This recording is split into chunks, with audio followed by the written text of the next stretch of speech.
নমস্কার। আজকে আপনাদের কাছে কিছু একটা বার্তা নিয়ে এসেছি। যে বার্তাটা হচ্ছে ব্যাংক রিলেটেড বার্তা। আমরা প্রত্যেকে কম বেশি টাকা জমা রাখি বা তুলি টাকা ব্যাংক থেকে, এবং আমরা জানি সকলেই এই যে ভারতের ব্যাংকগুলো আছে সেই ব্যাংকগুলো কোথাও না কোথাও রিজার্ভ ব্যাংক অফ ইন্ডিয়া নিয়ন্ত্রণাধীন, মানে রিজার্ভ ব্যাংক অফ ইন্ডিয়ার নিয়ন্ত্রণে ব্যাংকগুলো রয়েছে বা আছে। তো সেই বিষয়ে আপনাদের সাথে কিছু কথা বলার জন্য এসেছি। বিষয়টা হচ্ছে, যখন আমরা ব্যাংকিং সেক্টর সম্বন্ধে তদন্ত করতে শুরু করি তখন আমাদের সামনে আসে যে ব্যাংকিং সেক্টর বা এই রিজার্ভ ব্যাংক আমাদের সাথে, মানে আমাদের দেশবাসীর সাথে, আমাদের ভারতবাসীর সাথে কিভাবে প্রতারণা করছে। এই প্রতারণাটা আপনাদের সামনে আজকে তুলে ধরব। ধরুন, আমার কাছে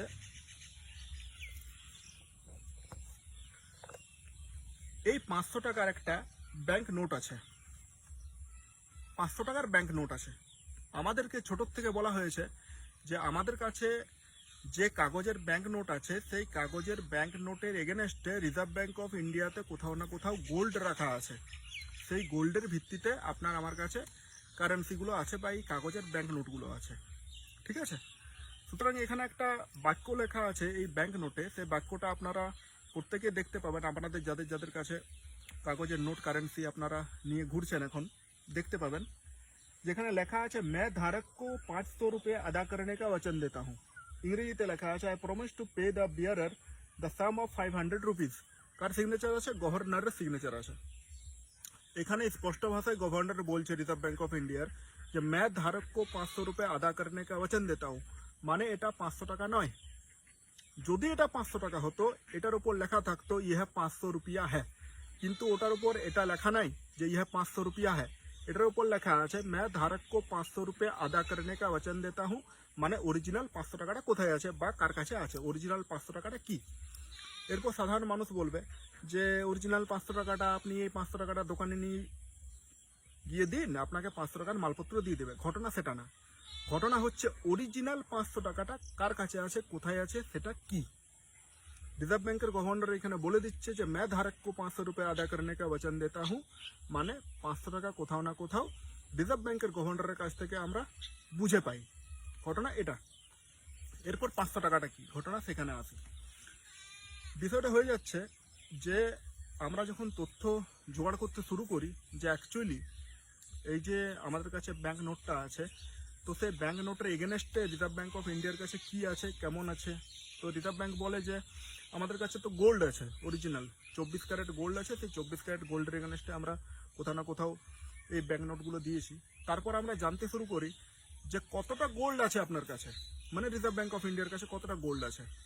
তো সেই সময় আমরা রিজার্ভ ব্যাংক অফ ইন্ডিয়ার কাছে তথ্য পাই। তাছাড়া আপনারা তথ্যটা দেখতে পাবেন রিজার্ভ ব্যাংক অফ ইন্ডিয়ার ওয়েবসাইটে গিয়ে লাইবিলিটি এবং অ্যাসেটে, যে রিজার্ভ ব্যাংক অফ ইন্ডিয়ার কাছে 2025 সালে গোল্ড আছে 870 মেট্রিক টন। 870 মেট্রিক টন গোল্ডের এগেনস্টে রিজার্ভ ব্যাংক অফ ইন্ডিয়া এই কাগজের নোট ছাপতে পারে টোটাল 5 লক্ষ কোটি টাকার। কিন্তু আমাদের দেশে কাগজের ব্যাংক নোট আছে টোটাল 38 লক্ষ কোটি টাকার। তাহলে 5 লক্ষ কোটি টাকার bank note reserve bank of India ছাপতে পারে, আছে কত? 38 লক্ষ কোটি টাকার ব্যাংক নোট, মানে 33 লক্ষ কোটি টাকার ব্যাংক নোট আমাদের দেশে জাল। এই জাল নোটটা কিভাবে সার্কুলেট হয়? সার্কুলেট হয় ব্যাংকের মাধ্যম দিয়ে। ধরুন ব্যাংকে দিল reserve bank of India, bank সেটা সাধারণ মানুষকে লোন হিসাবে দিল। এবার সাধারণ মানুষকে লোন হিসাবে দেওয়ার পর সাধারণ মানুষের কাছ থেকে সেটা তারা আবার সংগ্রহ করতে শুরু করবে। সেই জাল টাকাটা দিল, জাল টাকার এগেনস্টে ওরা পরিশ্রম করিয়ে মানুষকে সে টাকাটা সংগ্রহ করতে শুরু করবে। এরপর আপনাদের কাছে আসে বিষয়টা নিয়ে যে এটা তো ক্লিয়ার হয়ে যাচ্ছে যে টাকাটা জাল। ভারতে 33 লক্ষ কোটি টাকার যে কারেন্সি আছে সেই কারেন্সিটা জাল কারেন্সি আছে, এবং 5 লক্ষ কোটি টাকার যে কারেন্সি আছে সেটা আসল কারেন্সি আছে। এরপর ঘটনা হয়ে যাচ্ছে যে রিজার্ভ ব্যাংক অফ ইন্ডিয়া কবে কে প্রতিষ্ঠা করেছিল। রিজার্ভ ব্যাংক অফ ইন্ডিয়া প্রতিষ্ঠা করেছিল 1934 সালে ইংরেজরা। সেই সময় ভারত ব্রিটিশ শাসনের অধীনে ছিল। তো সেই সময় যখন ইংরেজরা রিজার্ভ ব্যাংক অফ ইন্ডিয়া প্রতিষ্ঠা করে সেই সময় রিজার্ভ ব্যাংক অফ ইন্ডিয়ার কাছে ভারতীয়রা নিজেদের সোনাটা রাখে, তার এগেনস্টে এই কাগজের কারেন্সি বারবার দিতে থাকে রিজার্ভ ব্যাংক অফ ইন্ডিয়া। দেখুন, রুপিয়া কোনোদিনও চলন থেকে বাইরে হয় নাই। কিন্তু ব্যাংক নোট লিগ্যাল টেন্ডার আছে, লিগ্যাল টেন্ডার চলন থেকে বাইরে হয়েছে। রুপিয়া কোনোদিনও ভারতে চলন থেকে বাইরে হয়নি। আজকে যে রুপিয়াটা আছে কালকেও সেই রুপিয়াটা থাকবে, রুপিয়া ছিল আছে থাকবে, ব্যাংক নোট চলন থেকে বাইরে হয়েছে। তো বিষয় হয়ে যাচ্ছে যে রিজার্ভ ব্যাংক কীভাবে প্রতারণা করছে, আরেকটা আপনাদেরকে বিষয় বোঝায়। দেখুন, যেমন 1000 কিগ্রা সমান 1 কিলোগ্রাম, এটা হচ্ছে আপনার ইউনিভার্সাল ল। এখানে না তো রিজার্ভ ব্যাংক অফ ইন্ডিয়া হস্তক্ষেপ করতে পারবে, না তো কোনো সরকার হস্তক্ষেপ করতে পারবে, না তো কোনো মানুষ হস্তক্ষেপ করবে। এটা ইউনিভার্সাল ল বা আপনি বলতে পারেন যে প্রকৃতি প্রদত্ত বা প্রকৃতি নির্মিত আইন। 1000 গ্রাম সমান 1 কিলোগ্রাম, ঠিক আছে? 1000 মিটার সমান 1 কিলোমিটার, এটা একটা মানক। এই মানকে কোনোদিন কোনো ব্যক্তি হস্তক্ষেপ করতে পারে না।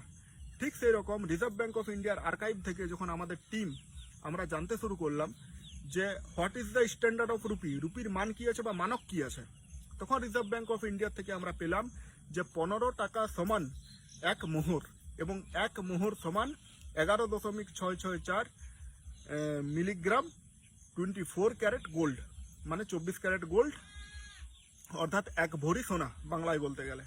তো 15 টাকা সমান 1 ভরি সোনা, মানে 1 টাকা সমান 777 মিলিগ্রাম সোনা, পিওর সোনা গোল্ড। এটা হচ্ছে অ্যাকচুয়ালি রুপিয়ার স্ট্যান্ডার্ড। এরপর ঘটনাটা হয়ে যাচ্ছে, যারা ধরুন ব্যাংক থেকে লোন নিয়েছেন, লক্ষ লক্ষ টাকা নিয়েছেন, কেউ লোন পরিশোধ করতে পারছেন না, ঠিক আছে, আলাদা ব্যাপার। ঘটনাটা হচ্ছে আপনারা প্রত্যেকেই, আপনাদেরকে অনুরোধ করব যে এই 100 টাকার নোট হোক, 500 টাকার নোট হোক, to the reserve bank of গভর্নরের নামে আপনারা পোস্ট করুন যে হুজুর বা স্যার, এই কাগজের ব্যাংক নোটটা আপনি আপনার কাছে রেখে আপনার প্রতিশ্রুতি মতো আমাকে আমার আসল রুপিয়াটা ফেরত দিন। কারণ আজকের ডেটে যদি মানে সেই সময় যদি 1 টাকা সমান 777 মিলিগ্রাম সোনা হয়, আজকের ডেটেও কিন্তু 1 টাকা সমান 777 মিলিগ্রাম সোনা। কারণ মানক কেউ কোনোদিনও পরিবর্তন করতে পারে না। এই বিষয়টা আপনাদেরকে প্রথমেই বললাম। কিরকম না, আজকে কেউ বলতে পারবে না যে 1000 মিটার সমান 1 কিলোমিটার নয়, এটা ছিল আছে থাকবে। এটা হচ্ছে মানক স্ট্যান্ডার্ড, এটা কেউ কোনোদিন পরিবর্তন করতে পারবে না। 1000 কিগ্রা মানে 1000 কিগ্রা 1000 গ্রাম সমান 1 কিলোগ্রাম, এটা কেউ পরিবর্তন করতে পারবে না। এটা ইউনিভার্সাল একটা ল, ইউনিভার্সাল একটা বিষয়। তারপর আমরা রিজার্ভ ব্যাংক অফ ইন্ডিয়া সম্বন্ধে যখন জানতে শুরু করলাম, তখন দেখতে পেলাম যে রিজার্ভ ব্যাংক অফ ইন্ডিয়া হচ্ছে একটা বেসরকারি সংস্থা এবং এটা এখনো ব্যাংক অফ ইংল্যান্ড দ্বারা পরিচালিত করা হয়। রিজার্ভ ব্যাংক অফ ইন্ডিয়ার ঊর্ধ্বতন কর্তৃপক্ষ হচ্ছে ব্যাংক অফ ইংল্যান্ড। আমরা রিজার্ভ ব্যাংকের কাছে আরও জানলাম যে রিজার্ভ ব্যাংক অফ ইন্ডিয়ার কাছে ভারতীয়রা যে সোনাটা রেখেছিল, সেই সোনাটা বর্তমানে আছে ব্যাংক অফ ইংল্যান্ডে এবং আপনার আমার কাছে কাগজের নোটটা আছে। এবং রিজার্ভ ব্যাংক অফ ইন্ডিয়া যে সোনাটা ব্যাংক অফ ইংল্যান্ডে রেখেছে তার প্রমাণ আমি কিন্তু কমেন্ট বক্সে দিয়ে দেবো। আপনারা দেখতে পাবেন যে reserve bank of India original সোনাটা ব্যাংক অফ ইংল্যান্ডে আছে এবং আপনার আমার কাছে, আমাদের দেশবাসীর কাছে কাগজের ব্যাংক নোটগুলো আছে, আর কিচ্ছু নেই। এটার ব্যাকআপে যদি কিছু না থাকে, এটা হচ্ছে কাগজের টুকরো, আর কিচ্ছু নয় এটা। এবং আমরা প্রত্যেকেই জানি যে অ্যাসেট বলতে গেলে এই কাগজের টুকরোটাকে যদি আপনি অ্যাসেট ভাবেন, আপনি ভুল ভাবছেন। কাগজের টুকরোটা অ্যাসেট হতে পারে না। অ্যাসেট কোনটা? অরিজিনাল গোল্ডটা হচ্ছে অ্যাসেট, ঠিক আছে? তাছাড়া আর একটা বিষয় তথ্য সংগ্রহ করতে করতে এসেছে যে ভারতের ব্যাংক অরিজিনাল কে, কি এবং এদের চালাকিটা কে ধরেছিল।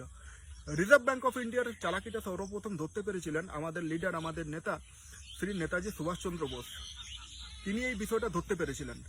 তারপর তিনি ভারতকে ভারতীয়তার বলে দাঁড় করানোর জন্য 5 এপ্রিল 1944 সালে একটা ব্যাংক প্রতিষ্ঠা করেছিলেন, যে ব্যাংকটার নাম ছিল আজাদ হিন্দ ব্যাংক, যেটা নেতাজি সুভাষচন্দ্র বোস প্রতিষ্ঠা করেছিলেন।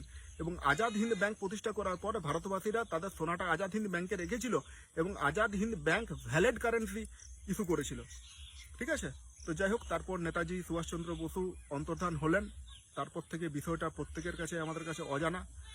তো আপনাদের সামনে এটুকুই তুলে ধরবো যে ভারতের 33 লক্ষ কোটি টাকার যে কারেন্সি আছে সেটা জাল কারেন্সি, এবং যে সকল ব্যাংক আপনাদেরকে লোন ফোন দিয়েছে এবং লোনের জন্য তাড়া করছে, লোন পরিশোধ করার জন্য প্রেসার ক্রিয়েট করছে, ব্যাংক আপনার কথা শুনছে না, প্রশাসন আপনার কথা শুনছে না, সরাসরি আমাদের সাথে যোগাযোগ করুন এবং ডাইরেক্ট হোয়াটসঅ্যাপে আপনারা আপনাদের যে বক্তব্য আছে মেসেজ লিখে পাঠান, আপনাদেরকে রিপ্লাই দেওয়া হবে এবং এই শয়তানি সংস্থার বিরুদ্ধে আমাদের লড়াই জারি থাকবে। ধন্যবাদ।